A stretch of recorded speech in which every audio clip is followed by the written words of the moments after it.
Hello అండి, welcome back to our channel. ఈ రోజు వీడియోలో స్వీట్ షాప్ స్టైల్లో గట్టి పకోడీని ఎలా ప్రిపేర్ చేయాలో ఈ వీడియోలో చూసేద్దాము. ఈ పకోడీ చాలా టేస్టీగా ఉంటుంది అండ్ దీన్ని మనం స్టోర్ కూడా చేసుకోవచ్చు అండి.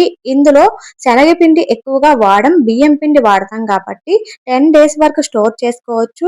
గ్యాస్ట్రిక్ ప్రాబ్లమ్స్ కూడా ఉండవు. మరి ఇంకా ఆలస్యం చేయకుండా ప్రిపరేషన్ అయితే స్టార్ట్ చేసేద్దాము.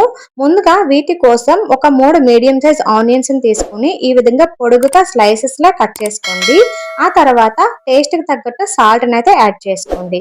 ఇలా యాడ్ చేసిన తర్వాత చేతితో ఈ సాల్ట్ ఆనియన్స్ అనేవి బాగా మిక్స్ అవ్వాలి. ఇలా మిక్స్ చేయడం వల్ల ఆనియన్స్ లో ఉన్న వాటర్ అనేది బయటికి వస్తుంది. ఈ విధంగా కలుపుకున్న తర్వాత అర టీ స్పూన్ వరకు వామును వేసుకోండి. అలాగే అర టీ స్పూన్ వరకు జీలకర్రను కూడా వేసుకోండి. ఈ వాము జీలకర్ర మనకి జీర్ణం అవడానికి చాలా బాగా హెల్ప్ అయితే చేస్తాయి. ఆ తర్వాత పావు టీ స్పూన్ వరకు పసుపు, టేస్ట్ కి తగ్గట్టు కారం కొద్దిగా ఎక్కువగానే యాడ్ చేసుకోండి.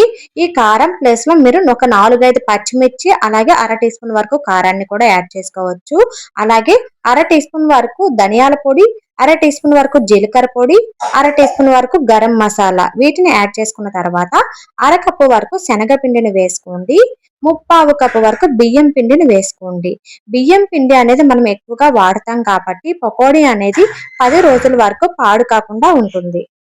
అందుకే వీటిని మనం 10 డేస్ వరకు స్టోర్ చేసుకోవచ్చు.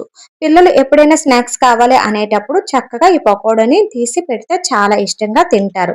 ఇలా ఒకసారి మొత్తం మిక్స్ చేసుకున్న తర్వాత కొద్దిగా ఆయిల్‌ని యాడ్ చేసుకోండి. ఒక 1 టీ స్పూన్, 2 టీ స్పూన్స్ వరకు ఆయిల్‌ని యాడ్ చేసుకొని మరలా ఒకసారి మిక్స్ చేసి కొద్దిగా వాటర్‌ని యాడ్ చేస్తూ వీటిని చపాతీ ముద్దలా గట్టిగా అయితే మిక్స్ చేసుకోండి.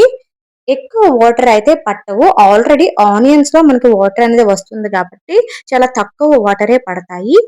కొద్దిగా యాడ్ చేసుకుంటూ మీరు మిక్స్ చేసుకున్నారంటే మీకు కన్సిస్టెన్సీ అనేది తెలిసిపోతుంది. చపాతీ ముద్ద ఎలా అయితే గట్టిగా మనం కలుపుకుంటామో ఆ విధంగా వీటిని మనం గట్టిగా కలుపుకోవాలి. వాటర్ కన్సిస్టెన్సీ అనేది ఎక్కువ అయినట్టయితే పకోడీ వేసేటప్పుడు నూనె అనేది పీల్చేస్తుంది. కాబట్టి కొద్దిగా గట్టిగా కలుపుకుంటే నూనె పీల్చకుండా ఉంటుంది. ఇప్పుడు స్టవ్ ఆన్ చేసి ప్యాన్ ని పెట్టుకుని ఆయిల్ ని వేసి ఆయిల్ బాగా వేడైన తర్వాత మీడియం ఫ్లేమ్ టర్న్ చేసుకొని పకోడీని అయితే వేసుకోండి. ఇది ఎక్కువ టైం పక్కన పెట్టకుండా కలుపుకున్న వెంటనే పకోడీని వేసుకుంటే ఆయిల్ అనేది ఎక్కువ పీల్చకుండా ఉంటుంది. ఆయిల్ హీట్ అయిందో లేదో ముందుగా ఈ విధంగా చిన్నది వేసుకొని చెక్ చేసుకున్న తర్వాత పకోడీలని కొద్దిగా వేసుకోండి. చాలా ఈజీగా చాలా టేస్టీగా ఉంటుందండి. అప్పటికప్పుడు ప్రిపేర్ చేసుకోవచ్చు. ఎక్కువ టైం పట్టదు. అలాగే ఎవరైనా సరే ఈ పకోడీ చాలా ఇష్టంగా తింటారు. డైరెక్ట్‌గా చేతితో వేస్తే మాత్రం కొద్దిగా జాగ్రత్తగా వేయండి. మీకు భయం అనిపిస్తే ఫస్ట్ టైమ్ చేస్తున్నట్టయితే స్పూన్‌తో వేసుకున్నా సరే మనకి పకోడీ అనేది వచ్చేస్తుంది.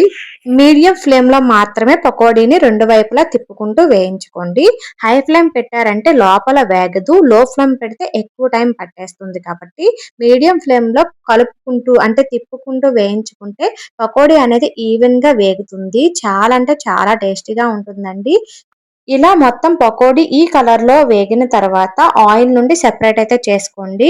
నార్మల్‌గా పకోడీ వేపేటప్పుడు ఆయిల్ నుండి సెపరేట్ అవుతుంది. అప్పుడే తెలిసిపోతుంది పకోడీ వేగింది అని.